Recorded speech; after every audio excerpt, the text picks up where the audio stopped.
Hello, friends. Welcome to Worldbuild with Us, the podcast where we create fantastical worlds with help from you, our listeners. My name is Rob Hilferty, and I'm here with mystifyingly mellifluous Chris Prunty. And back again is our special guest, Dynamite Daniel Quinn. For today's episode, we are finally getting around to talking about the wilds of the world of 1,000 gods. Essentially, anything outside of the city, anything that is barbarous is up for grabs, and we're going to be exploring that and concepts related to that throughout this episode. Bar. Yes. Daniel, Chris, good to have you. So what's your favorite thing in the wilds, the wilderness, bandits, that kind of thing? Well, one thing that we talked about last episode was the concept of piracy. And I do want to get into that because that is absolutely part of the wilds. And it is also important to, one of the things that we wanted to focus on was the golden age of sail. And with, people like Sir Isaac Drake walking around. Isaac? Sir Drake. I'm just going to say Sir Drake. He was essentially... Loved his last album. Really? It was terrible. Anyway, so Drake, if you weren't aware, was state-sanctioned piracy. He essentially was given... He was pointed in the direction of Hispaniola, the New World, and pointed at the Spanish cargo ships. Yeah, and essentially told, hey, go take that. And then was just given money. He was knighted for his piracy. And I think that that's kind of interesting. But I don't think that that's the kind of barbarian and pirate that I have in mind when I think that's more like mercenaries. And I feel like that is... pirates and privateers are very different thing. That's true. That's very true. He was a privateer, which was basically just state-sanctioned piracy. Until it no longer became fashionable, and then he was just a pirate. Yes, exactly right. I've always been a fan of lost civilizations. I don't know if that fits in the... Maybe they're not inhabited, but, in the wilds, you might find some... The Lost City. Yeah, something like that. Yeah, that's always fun. I think that we definitely don't have an area that is kind of suited to that yet. And I think that where we are in creating the world, this region that we've created is probably the most civilized part. I think that once you get towards the northern or the southern reaches and whatnot, I think you'll start seeing a lot more, kind of lost city type things. And that's actually a really great point, Daniel, to bring up the lost cities. I think that is absolutely part of the wild. Like ruins and such. Yeah, ruins and whatnot. So I want to get into that. So let's go ahead and when you think of Lost City, where does your brain go? Two places. I think of jungles and sunken cities. Absolutely. Yeah, exactly. Yeah. My brain immediately goes to like Indiana Jones or this is a very 90s kid reference to the Lost City of Zinj from Congo. The movie, yeah. Chris, that look gives me... Oh, yeah, give me the hate. Oh, give me the hate. Look, we got two excellent... You think you could best... That's a terrible impression. That was a great Tim Curry. I love your spirit. No, we've got two terrible movie references in a row. Daniel, I'm blaming you because you're the only reason. But no, last one was The One from last... Oh God, The One. The One was great. Such a bad movie. Oh, you're gonna give me the hate look for Congo and you say The One is great? It had a talking ape. Congo was great. No, it was not talking. Sign language, which has already been established as a thing that they can do. Koko, didn't Koko die recently? Yeah. Yeah, and by recently, I mean 10 years ago. Like 10 years ago, yeah. Within the last decade. Pretty old news. Yeah, it's fine. Time is relative, and yeah, exactly. R.I.P. The title of this episode is going to be R.I.P. Koko. And also subterranean cities. Yes, subterranean cities are important. Oh, very important. I mean, if you want to go, there's the jungle, and then there's also, of course, Ryla. I was about to say the sunken city, of my course. favorite lost cities. Absolutely. Non-Euclidean. Which is why I actually want to avoid, if we can, those types of lost cities if we're going to be doing something like that. I was actually thinking one would be cool, a frozen one. That's exactly where my brain was going, too. Also because it's cold as fuck. Yes, it is. Yeah, Boston went from, hey, it's kind of nice out to immediately dying outside weather. So I was just watching and the first episode of Next Generation with my wife, who finally agreed to watch Star Trek. So that's amazing. I tried to get into TNG, and that first episode is terrible. But in that first episode, there's kind of a lost city because the whole Farscape alien, which is a city. Okay. So yeah. maybe you yeah, can have yeah. a concept of a living city in there that's been forgotten. I've often thought about the living city concept, and I've always wanted to do like the city moves because it's on the back of beasts and stuff like that. That's cool. But I've actually Like Pandemonium. Pandemonium. Yeah, isn't that on the back of a 1,000-leg monster? I think that's a specific city, isn't it? Like the city of Dis or something like that. Yeah.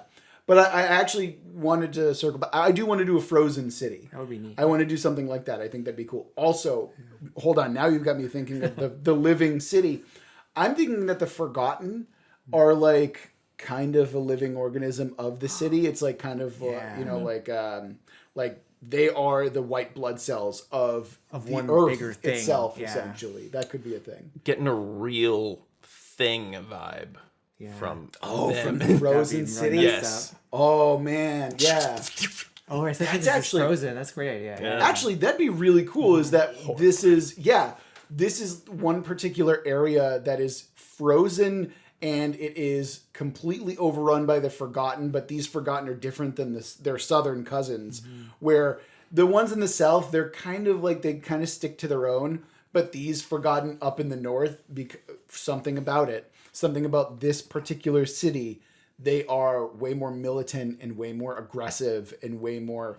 I mean, when we were talking about the Forgotten originally, Chris had brought up this thing where it's like their psychic energy is so powerful or something like that, that even trying to communicate with these things is like damaging to the mind.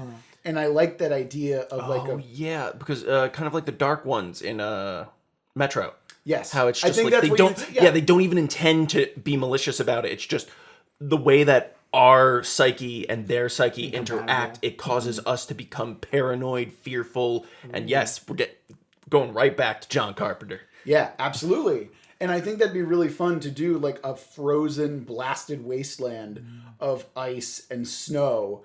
And so I guess that brings me to what is in the wilds that will bring adventurers there, which will bring people out to. Well, it was try and always lost treasures.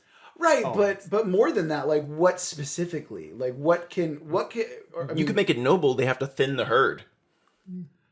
you mean like they have to go in overrun. Yeah.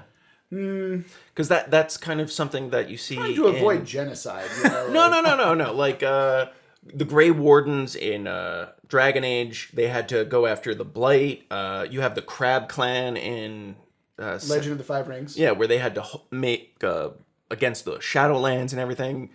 Okay. I mean, it's a trope that happens. Sure. Do we want to avoid it? Do we want to lean into it? That actually would be kind of cool because then we can add like a Viking type people who are just constantly fighting against the. That's okay. It could that's pretty be cool. kind of like what's that Monsters game that you played before? Monster Hunter. Yes. So like maybe there's like things in the creatures themselves they want to get out of them. So they're forming hunting. armor out of Like out of these forgotten creatures. I don't know if then the you have to creatures kill are like sentient. 300 in order to get one gem. Yeah. Oh, don't even get me started. I love Monster Although Hunter. I do really like the concept that you mentioned briefly of them having a connection to the world itself. Like if there is some kind of like connected network of people, but there's somehow also the life of the world. That might be a reason to want to go and make contact with them. That's pretty fascinating as well.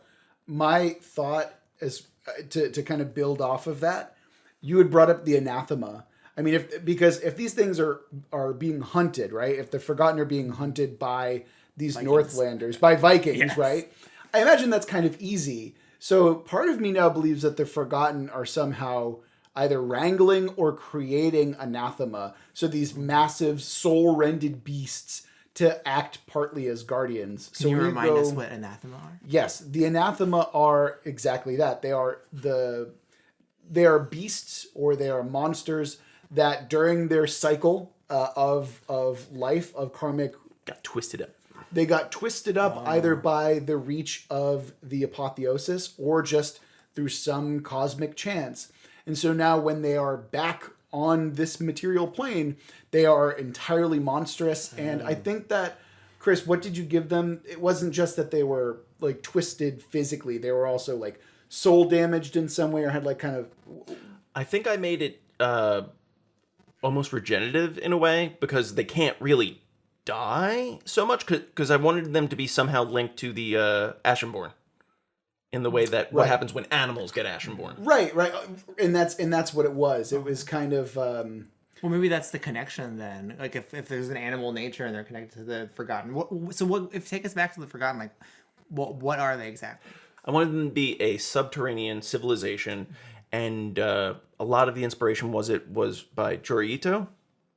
Oh, Junji Ito.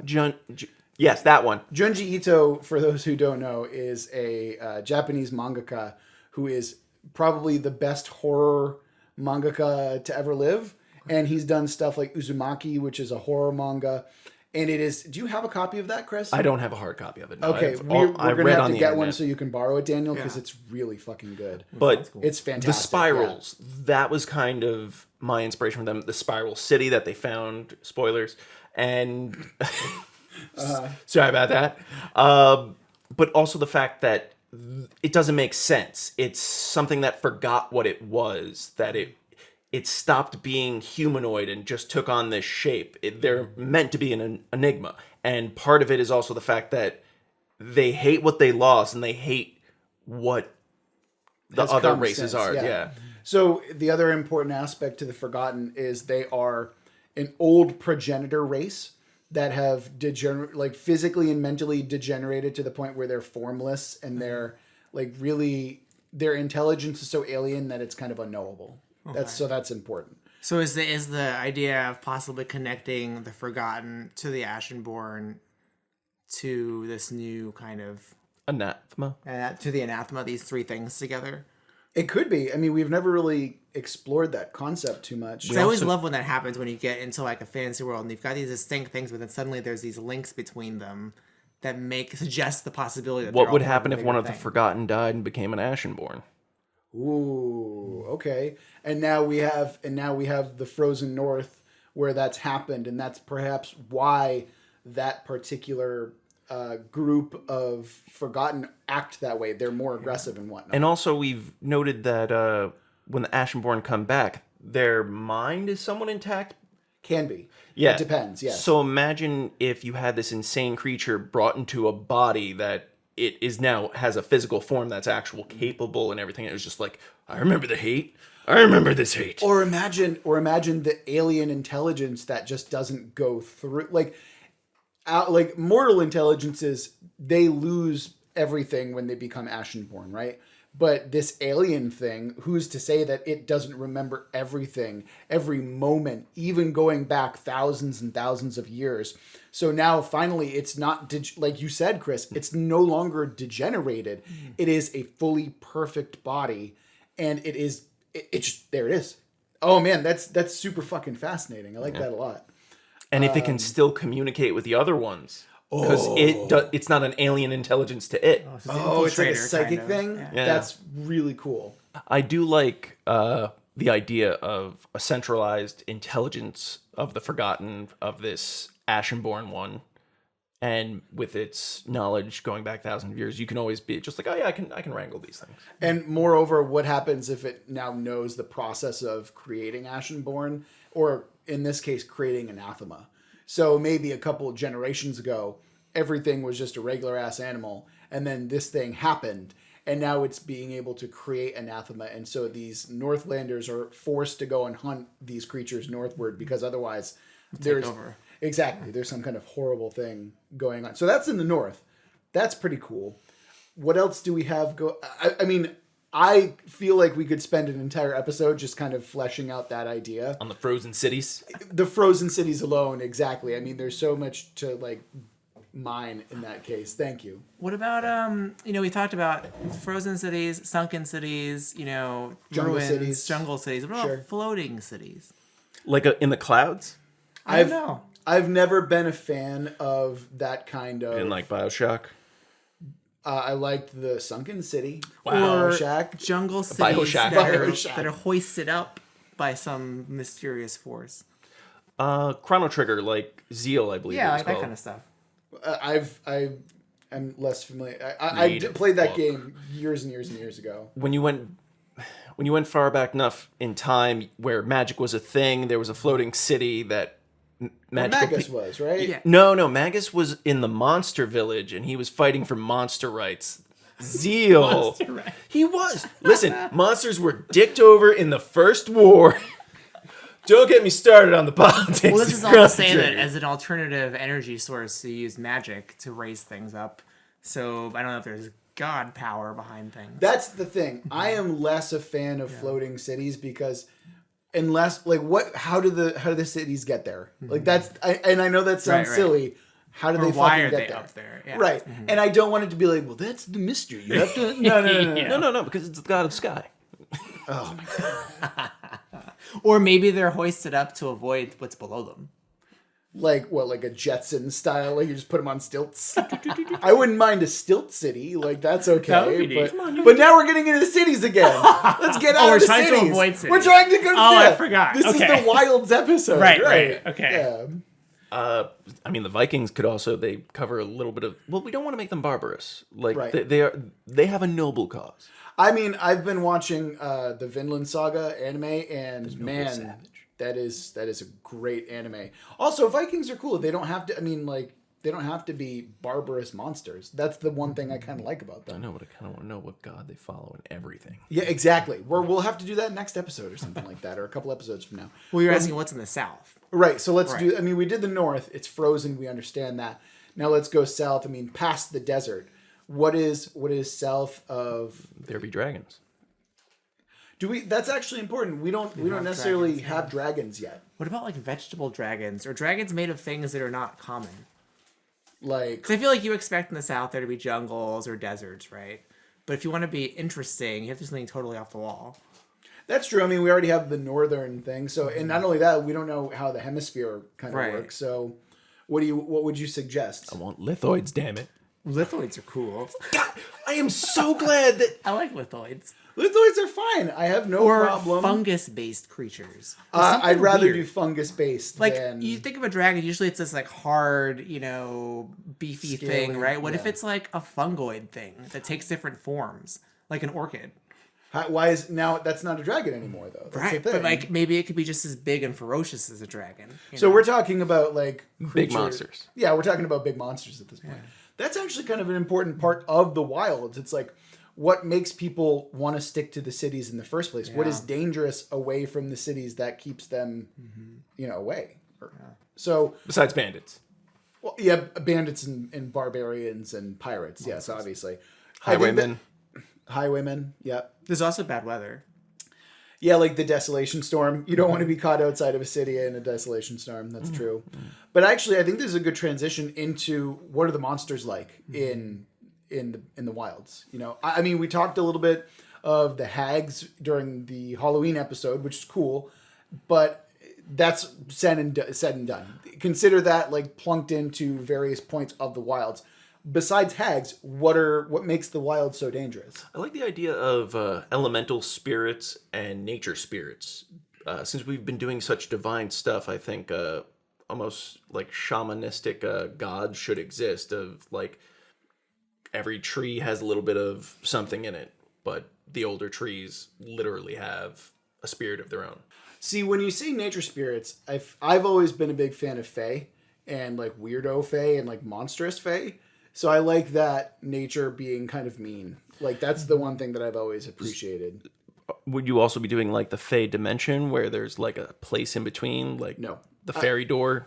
I think that we have like the multi-dimensional thing, and I'd rather keep something like that. I'd prefer not to do like a kind of pocket galaxy It's type now thing. Planescape. What about Right, that's what I'm trying to avoid essentially. What about the terrain itself? So, like, I'm thinking, the game No Man's Sky, which got a really bad rep for how it launched. One of the things they promised in it was that the further you moved away from, like, the area like towards the center of the galaxy, the world would become weirder and weirder, and their landscapes would get weirder. What if the further away you get from civilization, the landscapes itself get weirder for some reason?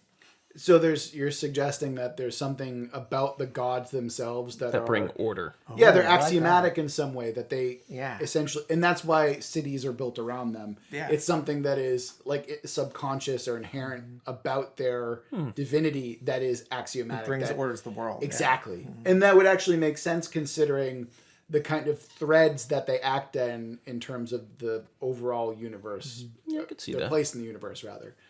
I think that's a really smart idea. So it's kind of like the world is almost barely held together the further and further away you get. And that would actually make sense, again, going back to the golden age of sail, why it's so dangerous to go out into the oceans. It's because that's as far away from the gods as you can get. It's just messed up.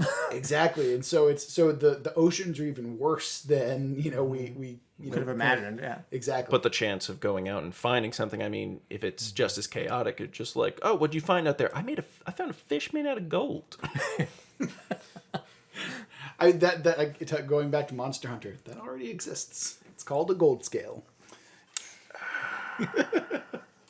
But I actually really like that idea, Daniel. I think that's a fascinating concept, is that, like the wilds are inherently wild. Like there's a couple of ideas that I have. I've run a game where the nature is literally alive and trying to kill people. And there's also a setting in Magic the Gathering where the world literally moves and shifts pretty constantly. And I think that's kind of... I don't want to go that far. I don't want it to be like, hey, if you get X amount of miles outside of a city... You're screwed. Yeah, there's like earthquakes and shit. Right, constantly. But I like the idea that there... And not only that, but ruins kind of act as like an oasis in a kind of way. Because, yes, they're it's... fragments of civilization that used to keep order. Exactly. with And it's now somehow safer, right? And you can play with what that means, like the wildness of it. It doesn't have to literally mean that, like, things are chaotic looking. It could mean maybe the social order breaks down for some reason out there. It could mean that maybe, the environment has changed in terms of like storms or weather, or what makes sense even. or doesn't make sense anymore. Yeah. I also like the idea of, I don't know, like the beasts that are out there, and it's one of the things that I liked about the Witcher series, of where it was just like, hey, could you help out this small town because there's a big creature out there that's just ruining our lives. Yeah, that's actually the one thing that I kind of struggle with when it comes to my own settings and creating them, is that I can never think of a good reason as to why, like, hey, there's a giant horde of monsters over here. Why wouldn't they just kind of smash everything? Or what I prefer to do is something like what you just said, where it's like, these things are rare, but when they exist, they are terrifying and they fuck shit up. Like that's kind of what I would want to go with. Or someone screwed something up where it's just like, oh man, it was in the deep woods, and then you assholes were making charcoal, and you caused a wildfire, and now its home is upset, and now guess what? It wants to fuck up ours. I mean, you could use your built-in concept of like, if the gods create some sort of order, the presence of them will keep those things away. Maybe the absence of a god in an area has drawn them towards it. That's pretty cool. So you're saying that actually adds a lot to conflict as well, because if there's some kind of war where you're smashing gods, you're also making that area generally less safe, even though there's already like an established civilization there. Because now those beasts are moving in because there's no electric fence of divinity kind of keeping them out. Yeah. That's really fascinating. Okay. And that makes them inherently more valuable to gods, to have them, with you. Yeah, I mean, it would absolutely make sense as to why people would want to worship gods. It gives them a reason as well. Yeah, this is really coming together. I like that. Okay.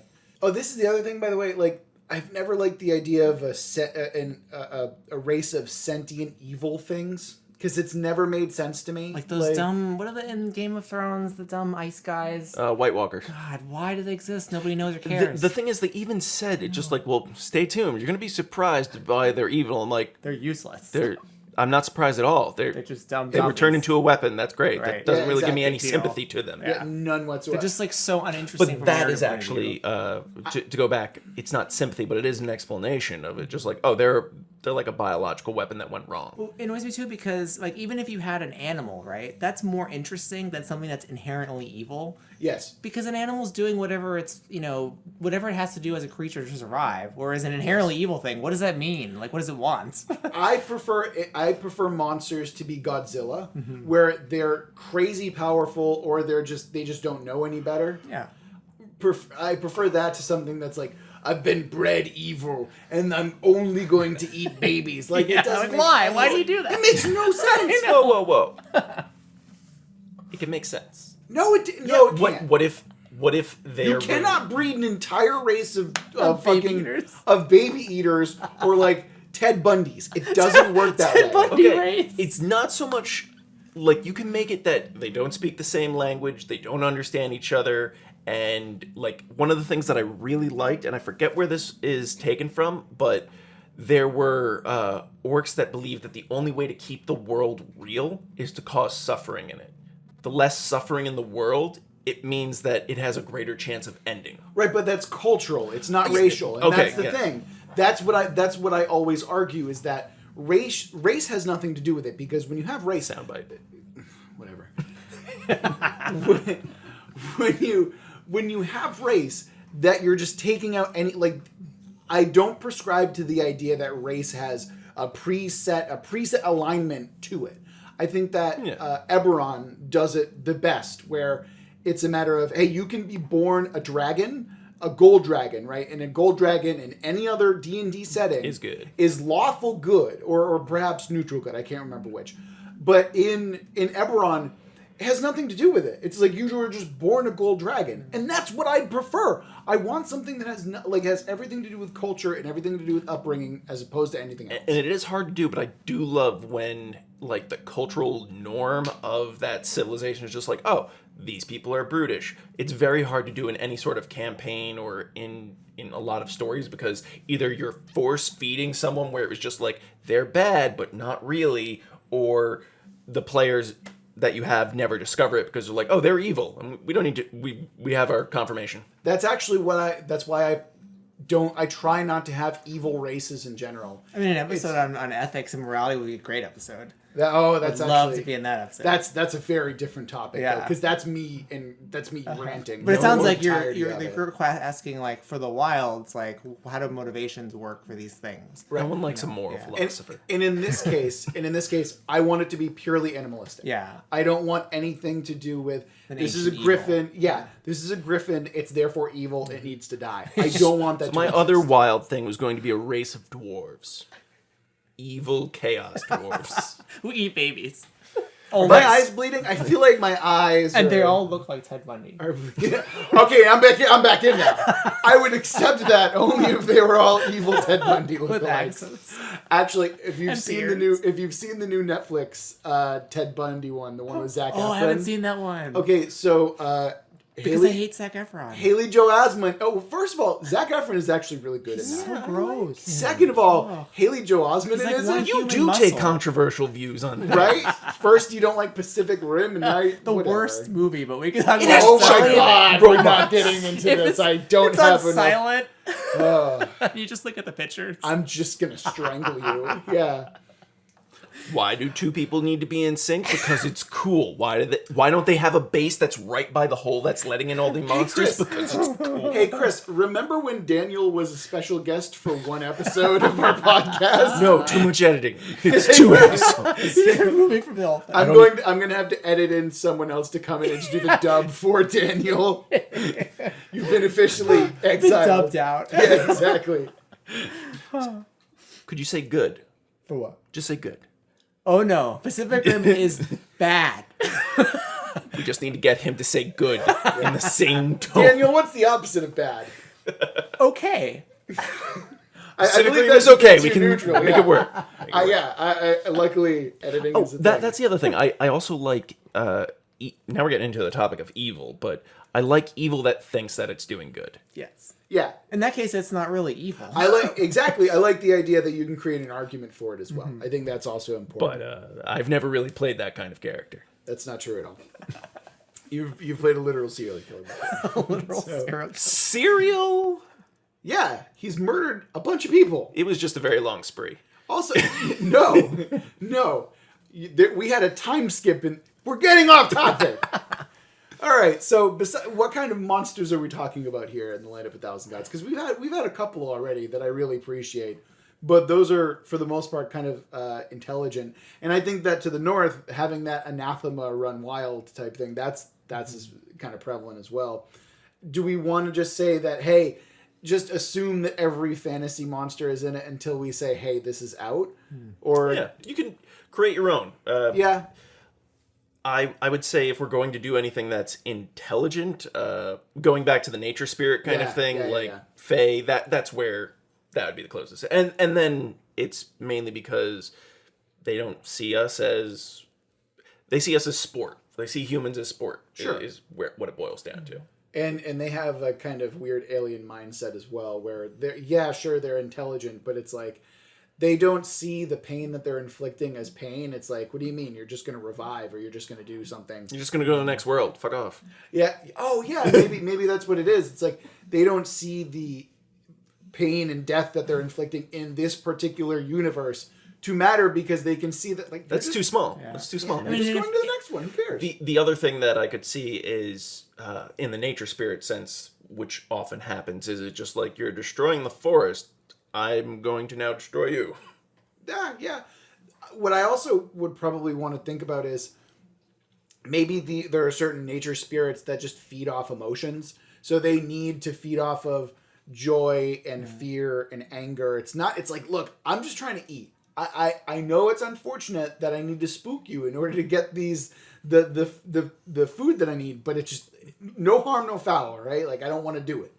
Yeah, something like that. I feel like you always have to be careful with the intelligence of monsters, because if they become intelligent in a way that's not alien, like you're describing, then there's questions of why haven't they formed their own civilization? Exactly. Why don't they have people that live with them? But if they're also intelligent enough, that's where they can be worshipped in their own right. True. Where it's just like, hey, I won't feed off you guys because you seem pretty cool, but bring me people to eat.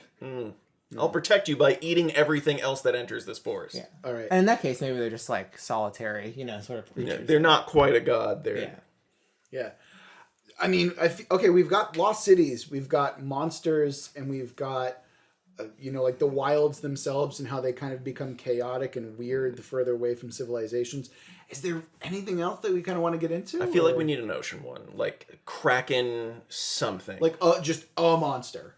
Not necessarily a monster. You could also do a type like a siren or something that makes people that it's a common thing that people know of like in the ocean. Kind of, they're legendary. Actually, I just thought of that. Drowner. No. Because I'm thinking, right, like in a typical Grecian sense, right? Mm-hmm. Greek monsters are essentially like cast-offs, failed god. Cast-offs, or they're like directly like, hey, you're punished by a god, and thus you're transformed. Mm-hmm. So now we can get into there are legendary monsters akin to Greece where there's one of them, but it's specifically because, hey, you spurned this god, and now you're going to be horribly mangled. I love Greek mythology. Yeah, exactly. And that's what I mean. Yeah. And this is the kind of thing that I'd rather do if we're going to be doing something that's truly monstrous. Yeah. We can now create, not a race necessarily, but like, let's say that every god that curses another thing, it becomes this. So now there's more than one Minotaur, and it's because I spurned the god of maps or something like that, and so now I'm forced to be stuck in a maze forever without a direction. I wanted to know where you were going with that. I'm just spitballing here. You can generate two kind of if you would say the word quote unquote savage races this way. Like, so if you have like Medusa, you'd have like the Gorgons, right? Yes. So yes. There's a reason why Medusa was created because of the circumstances with her god, but now she has a whole species that came out as a result of that. Do you want that? I would actually try and shy away from that specifically because now you're just like, it started out evil and now it's just a neutral race. Yeah. Like I don't want it to be. So you want them to be like divinely cursed, and that sticks with them, right? Yeah. And I want them to be rare in that sense, where it's like, hey, there's a very few amount of these because they're suffering from a god curse. I see, and that's it. And maybe it's kind of like where we're talking about the Halloween episode with mummies, where these things are extremely rare or like particularly rare in that So like way. a Scylla and Charybdis kind of thing, the Yes. big vortex. But yeah. Exactly. I'd rather do something like that where it's like, hey, or even the Cyclops. You're gonna say Polyphemus. Yeah. Exactly. Where it's like, hey, I'm favored by this god and I'm monstrous. And he's there, and you don't go there. don't go there. Exactly. Or maybe it's just like this thing was okay. This is actually kind of interesting. Maybe it's a particular type of god pact, or a particular a corrupted god pact, or something like that. neat. Where maybe if you take two god pacts that don't mix very well, or there's some kind of just horrible mutation with that particular god pact, you just somehow become a monster, and it has nothing. And so that would there's a lot to that actually that we can kind of talk about. I think we also mentioned that certain monsters in the world were created by the nation of like primordial flesh, like flesh shapers, where it just like made a bear, mixed it with this. Oh no, it got out. All right, well, yeah, I think that's just a little bit more specific. yeah, But I think we especially could do that too. that is how I picture a manticore. That's how a manticore got involved. Yes, Yeah. just because whenever I see a manticore, I'm just like, why? Yeah, that's fair. Okay, I mean, I think there's a lot to that we can kind of get into. Like, there's this idea that it's a corrupted god pact as well. And yeah, the flesh shapers are obviously going to be creating weird puddle monsters all over the place, for sure. And in Greek mythology too, you had like several orders of gods. So you had Titans who preceded like the younger gods. Yeah. So I don't know if maybe there are monsters that are really old and hold secrets from a time before. I do like That's a really interesting idea as well. Great point. like for all like non-canon kind of thing, the Forgotten could have been the gods' first attempt at Humanity. and then they were like, "Oh, get gross, go back in there." Get back in your hole. Oh, I left them in the oven too long. That's exactly. I was like, it's when you have creepy crawlers your first time and you just fuck them up man. entirely. Yeah. Messed up. You guys mentioned barbarians too. Did you want to include that? Like, how is that? What is that going to be? I see that as just wild people or like bandits. The story behind them should be unique. Whenever I see bandits, I believe that it's someone. It could be like a military person that went rogue and decided to like screw it. I'm just going to set up camp here. Could have been a caravan that they lost whatever they were Robin Hood doing. situation. Yeah, I think each bandit can be unique, and each barbarian tribe is kind of. It could be one that follows a very minor god of like blood or something like that. Or just something that they don't mind toting around. Yeah. It's like, hey, I don't need a city. My god doesn't need a city. And so they carry this sense of, like even if it might be a god of chaos or something like that, it's still going to have that kind of reality anchoring effect where they're safe as long as they're their surrounding tribe themselves. has it with them. Exactly. Okay. Yeah. I'm picturing like the Warhammer 40k, not 40k, Warhammer End Times thing of the chaos like chosen. They were corrupted by their god, but it made them like stronger, better, faster, and they're just decked out to shit. Okay. Yeah. So you're suggesting that barbarians are just essentially followers of these types of wild gods, and so they're like, yeah, I don't have as many followers, but maybe they're going to be stronger. They live a freer life. But also, out of my 15 followers, 15 of them are god pacted, and also they get all the juice. What Yeah, we could do something like that. What makes a god more powerful? Is it the connection with other gods, the coalescence?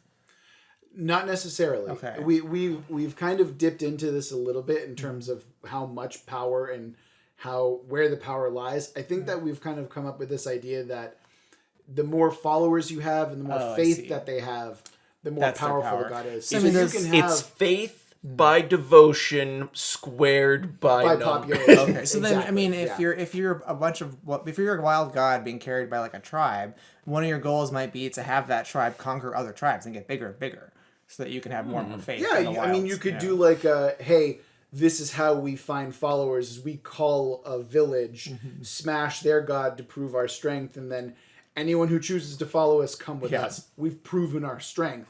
Yeah, it could be barbarians. Could just be like really shitty salesmen, like or like shitty salesman. door-to-door sales. Yeah, have you heard the good word? You don't want my vacuum cleaner? I'll kill you with it.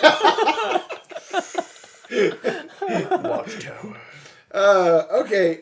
All right. So I feel like that pretty much. I feel like we should wrap it up there. We've got barbarians, lost cities. We've got monsters. We've got the nature and wilds themselves. We've got nature spirits, and not only that, we've added so much rich depth into the world. Oh, I love it. I love episodes like this where it's like a very broad topic, but we get to nail Some down nitty-gritty. points. Yeah, absolutely. Daniel, thanks again for coming by. We will probably have you again in the future at some point.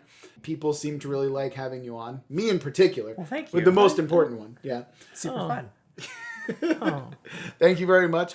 Daniel, is there any way that people can reach you, or if they're interested in your work, if they want to get in contact with you, is there some way they can get in contact? Yeah, you can stop by my website, dquinn.net, which, yes, I know it's a .net, but it's the best I could do. Yeah, and that's full of all sorts of cool blog posts. His phone number is 617. Get out of here. All right. So this has been Rob Hilferty here with Chris Prunty and Daniel Quinn for Worldbuild with us. And if you have any questions, comments, or if you want to push our subject topic in any particular direction, you can reach us at worldbuildwithus@gmail.com. And we will see you next time. And remember that we love you very much.